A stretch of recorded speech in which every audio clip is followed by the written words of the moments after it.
Bhagavad Gita as it is, Introduction. Om Ajana Timirandasya Janan Jana Shaukaya Chakshur Unmilitam Yena Tasmai Shri Gurave Namaha Shri Chaitanya Manobishjam Satapitam Yana Bhutale Svayam Rupa Karamayam Dadati Svapadantikam. I was born in the darkest ignorance, and my spiritual master opened my eyes with the torch of knowledge. I offer my respectful obeisances unto him. When will Srila Rupa Goswami Prabhupada, who has established within this material world the mission to fulfill the desires of Lord Chaitanya, give me shelter under his lotus feet? Vandeham Shri Guru Shri Yuta Parakamalam Shri Gurun Vaishnavamscha Shri Rupam Sagrajatam Sahagana Raghunathan Vitam Tam Sajivam Sadvaitam Savadutam Parijana Sahitam Krishna Chaitanya Devam Shri Radha Krishna Padan Sahagana Lalita Shri Vishakan Vitamscha. I offer my respectful obeisances unto the lotus feet of my spiritual master and to the feet of all Vaishnavas. I offer my respectful obeisances unto the lotus feet of Srila Rupa Goswami along with his elder brothers Sanatana Goswami, as well as Raghunath Das and Raghunath Bhatta, Gopala Bhatta, and Srila Jiva Goswami. I offer my respectful obeisances to Lord Krishna Chaitanya, Lord Nityananda, along with Advaita Acharya, Gadadhar, Srivasa, and other associates. I offer my respectful obeisances to Srimati Radharani and Sri Krishna, along with their associates, Sri Lalita and Vishaka. He Krishna Karuna Sindhu Dinabandhu Jagatpate Gopisha Gopika Kanta Radhakanta Namostute. O my dear Krishna, you are the friend of the distressed and the source of creation. You are the master of the gopis and the lover of Radharani. I offer my respectful obeisances unto you. Tapta Kankana Gaurangi Radhe Vrindavaneshvari Rishabhanu Sutadevi Pranamami Hari Priye. I offer my respects to Radharani, whose bodily complexion is like molten gold, and who is the queen of Vrindavan. You are the daughter of King Vrishabhanu, and you are very dear to Lord Krishna. Vanchakapatarubhascha Kripa Sindhu Bevacha Patitanam Pavanabhayo Vaishnavebhyo Namo Namaha. I offer my respectful obeisances unto all the Vaishnav devotees of the Lord who can fulfill the desires of everyone, just like desire trees, and who are full of compassion for the fallen souls. Shri Krishna Chaitanya Prabhu Nityananda Shri Advaita Gadadhar Shivasadi Gaura Bhakta Vrinda. I offer my obeisances to Shri Krishna Chaitanya Prabhu Nityananda Shri Advaita Gadadhar Srivasa and all others in the line of devotion. Hare Krishna, Krishna Krishna, Hare Hare, Hare Rama, Rama Rama, Hare Hare. Bhagavad Gita is also known as Gita-upanishad. It is the essence of Vedic knowledge and one of the most important Upanishads in Vedic literature. Of course, there are many commentaries in English on the Bhagavad Gita, and one may question the necessity for another one. This present edition can be explained in the following way. Recently, an American lady asked me to recommend an English translation of Bhagavad Gita. Of course, in America, there are so many editions of Bhagavad Gita available in English, but as far as I have seen, not only in America, but also in India, none of them can be strictly said to be authoritative because in almost every one of them, the commentator has expressed his own opinions without touching the spirit of Bhagavad Gita as it is. The spirit of Bhagavad Gita is mentioned in Bhagavad Gita itself. It is just like this. If we want to take a particular medicine, then we have to follow the directions written on the label. We cannot take the medicine according to our own whim or the direction of a friend. It must be taken according to the directions on the label or the directions given by a physician. Similarly, Bhagavad Gita should be taken or accepted as it is directed by the speaker himself. The speaker of Bhagavad Gita is Lord Sri Krishna. He is mentioned on every page of Bhagavad Gita as the Supreme Personality of Godhead, Bhagavan. Of course, the word Bhagavan sometimes refers to any powerful person or any powerful demigod, and certainly here Bhagavan designates Lord Sri Krishna as a great personality. But at the same time, we should know that Lord Sri Krishna is the Supreme Personality of Godhead, as is confirmed by all great acharyas, spiritual masters, like Shankaracharya, Ramanujacharya, Madhvacharya, Nimbarka Swami, Sri Chaitanya Mahaprabhu, and many other authorities of Vedic knowledge in India. The Lord himself also establishes himself as the Supreme Personality of Godhead in the Bhagavad Gita, and he is accepted as such in the Brahma Samhita and all the Puranas, especially the Srimad Bhagavatam, known as the Bhagavata Purana. Krishnastu Bhagavan Svayam. Therefore we should take Bhagavad Gita as it is directed by the personality of Godhead himself.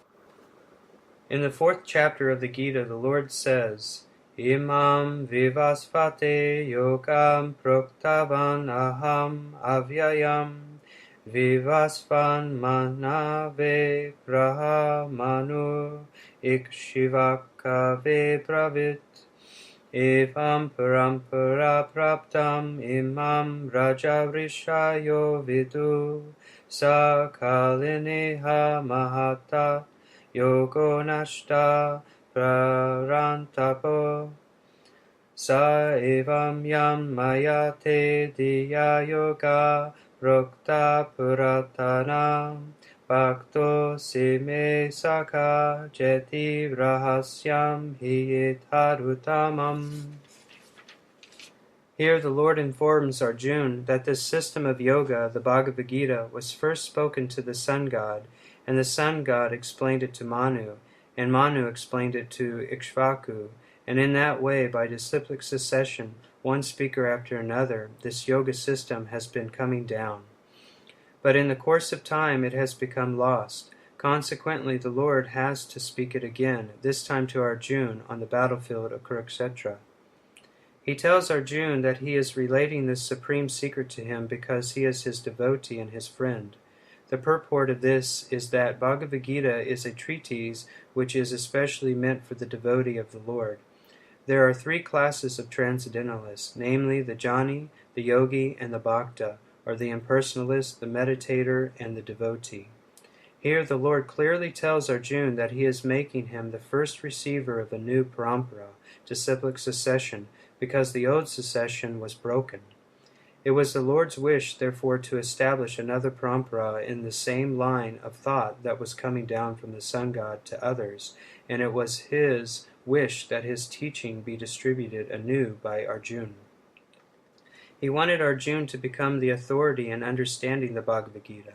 So we see that Bhagavad Gita is instructed to Arjuna especially because Arjuna was a devotee of the Lord, a direct student of Krishna, and his intimate friend. Therefore, Bhagavad Gita is best understood by a person who has qualities similar to Arjuna's. That is to say, he must be a devotee in a direct relationship with the Lord. As soon as one becomes a devotee of the Lord, he also has a direct relationship with the Lord. That is a very elaborate subject matter, but briefly it can be stated that a devotee is in a relationship with the Supreme Personality of Godhead in one of the 5 different ways. 1. One may be a devotee in a passive state. 2. One may be a devotee in an active state. 3. One may be a devotee as a friend. 4. One may be a devotee as a parent. 5. One may be a devotee as a conjugal lover. Arjuna was in a relationship with the Lord as friend. Of course, there is a gulf of difference between this friendship and the friendship found in the material world. This is transcendental friendship, which cannot be had by everyone. Of course, everyone has a particular relationship with the Lord, and that relationship is evoked by the perfection of devotional service. But in the present status of our life, we have not only forgotten the Supreme Lord, but we have forgotten our eternal relationship with the Lord. Every living being, out of many, many billions and trillions of living beings, has a particular relationship with the Lord eternally. That is called Svarupa. By the process of devotional service, one can revive that Svarupa, and that stage is called Svarupa Siddhi, perfection of one's constitutional position. So Arjuna was a devotee, and he was in touch with the Supreme Lord in friendship. How Arjuna accepted this Bhagavad Gita should be noted. His manner of acceptance is given in the 10th chapter. Arjuna Vacha Param Brahma Param Dhamma Pavitram Paramam Pavan Purusham Shashvatam Divyam Adidevam Ajam Vibhum Ahustivam Rishaya Save Deva Rishi Naratastata Asito Devalo Vyasha Svayam Shiva Bravishime Savam Hitaritam Manyeyan Mam Vadasi Keshava Nahite Bhagavan Vyaktim Vidurdeva Nadanava. Arjuna said, "You are the Supreme Brahman, the ultimate, the supreme abode and purifier, the absolute truth and the eternal divine person. You are the primal God, transcendental and original, and you are the unborn and all-pervading beauty. All the great sages like Narada, Asita, Adevala, and Vyasa proclaim this of you, and now you yourself are declaring it to me. O Krishna, I totally accept as truth all that you have told me. Neither the gods nor demons, O Lord, know thy personality." Bhagavad Gita 10.12 through 10.14. After hearing Bhagavad Gita from the Supreme Personality of Godhead, Arjuna accepted Krishna as Param Brahma, the Supreme Brahman. Every living being is Brahman, but the Supreme Living Being, or the Supreme Personality of Godhead, is the Supreme Brahman. Param Dhamma means that he is the supreme rest or abode of everything. Pavitram means that he is pure, untainted by material contamination. Purusham means that he is the supreme enjoyer. Divyam, transcendental. Adi Devam, the Supreme Personality of Godhead. Ajam, the unborn. And Vibhum, the greatest, the all-pervading. Now one may think that because Krishna was the friend of Arjuna, Arjuna was telling him all this by way of flattery, but Arjuna, just to drive out this kind of doubt from the minds of the readers of Bhagavad Gita, substantiates these praises in the next verse when he says that Krishna is accepted as the Supreme Personality of Godhead, not only by himself, but by authorities like the sage Narada, Asita, Devala, Vyasadeva, and so on. These are great personalities who distribute the Vedic knowledge as it is accepted by all acharyas. Therefore, Arjuna tells Krishna that he accepts whatever he says to be completely perfect. Sarvam etadritam manye. I accept everything you say to be true.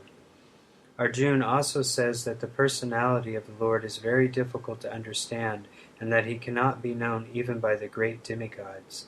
This means that the Lord cannot even be known by personalities greater than human beings. So how can a human being understand Sri Krishna without becoming his devotee? Therefore, Bhagavad Gita should be taken up in a spirit of devotion.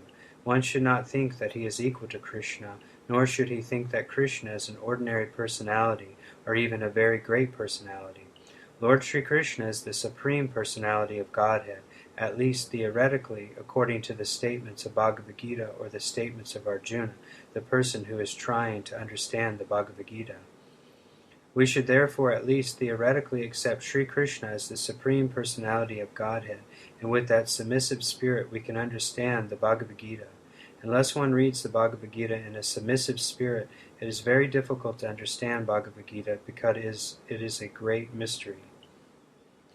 Just what is the Bhagavad Gita? The purpose of Bhagavad Gita is to deliver mankind from the nescience of material existence. Every man is in difficulty in so many ways, as Arjuna also was in difficulty in having to fight the battle of Kurukshetra. Arjuna surrendered unto Sri Krishna, and consequently this Bhagavad Gita was spoken. Not only Arjuna, but every one of us is full of anxieties because of this material existence. Our very existence is in the atmosphere of non-existence. Actually, we are not meant to be threatened by non-existence. Our existence is eternal, but somehow or other we are put into a sat. A sat refers to that which does not exist. Out of so many human beings who are suffering, there are a few who are actually inquiring about their position, as to what they are, why they are put into this awkward position, and so on. Unless one is awakened to this position of questioning his suffering, unless he realizes that he doesn't want suffering but rather wants to make a solution to all sufferings, then one is not to be considered a perfect human being. Humanity begins when this sort of inquiry is awakened in one's mind. In the Brahma Sutra, this inquiry is called Brahma Jijanasa. Every activity of the human being is to be considered a failure unless he inquires about the nature of the Absolute. Therefore, those who begin to question why they are suffering, or where they come from, and where they shall go after death, are proper students for understanding Bhagavad Gita. The sincere student should also have a firm respect for the Supreme Personality of Godhead. Such a student was Arjuna. Lord Krishna descends specifically to re-establish the real purpose of life when man forgets that purpose.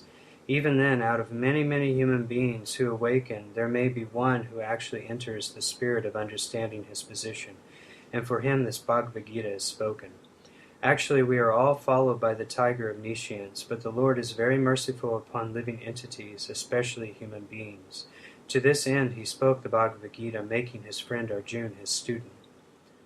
Being an associate of Lord Krishna, Arjuna was above all ignorance, but Arjuna was put into ignorance on the battlefield of Kurukshetra just to question Lord Krishna about the problems of life so that the Lord could explain them for the benefit of future generations of human beings and chalk out the plan of life.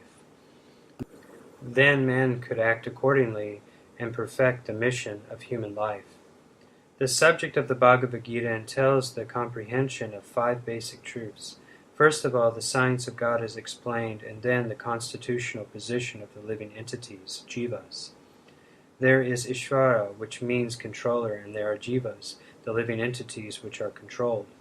If a living entity says that he is not controlled but that he is free, then he is insane. The living being is controlled in every respect, at least in his conditioned life. So in the Bhagavad Gita, the subject matter deals with the Ishvara, the supreme controller, and the jivas, the controlled living entities. Prakriti, material nature, and time, the duration of existence of the whole universe, or the manifestation of material nature, and karma, activity, are also discussed. The cosmic manifestation is full of different activities. All living entities are engaged in different activities. From Bhagavad Gita, we must learn that God is, what the living entities are, what Prakriti is, what the cosmic manifestation is, and how it is controlled by time, and what the activities of the living entities are. Out of these 5 basic subject matters in Bhagavad Gita, it is established that the Supreme Godhead, or Krishna, or Brahman, or Supreme Controller, or Paramatma, you may use whatever name you like, is the greatest of all. The living beings are in quality like the Supreme Controller. For instance, the Lord has control over the universal affairs, over material nature, etc., as will be explained in the latter chapters of Bhagavad Gita. Material nature is not independent. She is acting under the directions of the Supreme Lord. As Lord Krishna says, Prakriti is working under my direction. When we see wonderful things happening in the cosmic nature, we should know that behind this cosmic manifestation there is a controller. Nothing could be manifested without being controlled. It is childish not to consider the controller. For instance, a child might think that an automobile is quite wonderful to be able to run without a horse or other animal pulling it. But a sane man knows the nature of the automobile's engineering arrangement. He always knows that behind the machinery there is a man, a driver. Similarly, the Supreme Lord is a driver under whose direction everything is working. Now, the jivas, or the living entities, have been accepted by the Lord, as we will note in the later chapters, as his parts and parcels. A particle of gold is also gold, a drop of water from the ocean is also salty, and similarly, we, the living entities, being part and parcel of the Supreme Controller, Ishvara, or Bhagavan, Lord Sri Krishna, have all the qualities of the Supreme Lord in minute quantity, because we are minute Ishvaras, subordinate Ishvaras. We are trying to control nature, as presently we are trying to control space or planets, and this tendency to control is there because it is in Krishna. But although we have a tendency to lord it over material nature, we should know that we are not the supreme controller. This is explained in Bhagavad Gita. What is material nature? This is also explained in Gita as inferior prakriti, inferior nature. The living entity is explained as the superior prakriti. Prakriti is always under control, whether inferior or superior. Prakriti is female, and she is controlled by the Lord just as the activities of a wife are controlled by the husband. Prakriti is always subordinate, predominated by the Lord, who is the predominator. The living entities in material nature are both predominated, controlled by the Supreme Lord. According to the Gita, the living entities, although parts and parcels of the Supreme Lord, are to be considered Prakriti. This is clearly mentioned in the 7th chapter, 5th verse of Bhagavad Gita. Apareyam etas devanyam. This Prakriti is my lower nature. Prakritim viti me param jiva bhutam mahabaho yayetam daryate jagat. And beyond this there is another Prakriti, Jiva Bhutam, the living entity. Prakriti itself is constituted by 3 qualities: the mode of goodness, the mode of passion, and the mode of ignorance. Above these modes there is eternal time, and by a combination of these modes of nature and under the control and purview of eternal time, there are activities which are called karma. These activities are being carried out from time immemorial, and we are suffering or enjoying the fruits of our activities. For instance, suppose I am a businessman and have worked very hard with intelligence and have amassed a great bank balance. Then I am an enjoyer. But then, say I have lost all my money in business, then I am a sufferer. Similarly, in every field of life, we enjoy the results of our work, or we suffer the results. This is called karma. Ishvara, the Supreme Lord, Jiva, the living entity, Prakriti, nature, eternal time, and karma, activity, are all explained in the Bhagavad Gita. Out of these 5, the Lord, the living entities, material nature, and time are eternal. The manifestation of Prakriti may be temporary, but it is not false.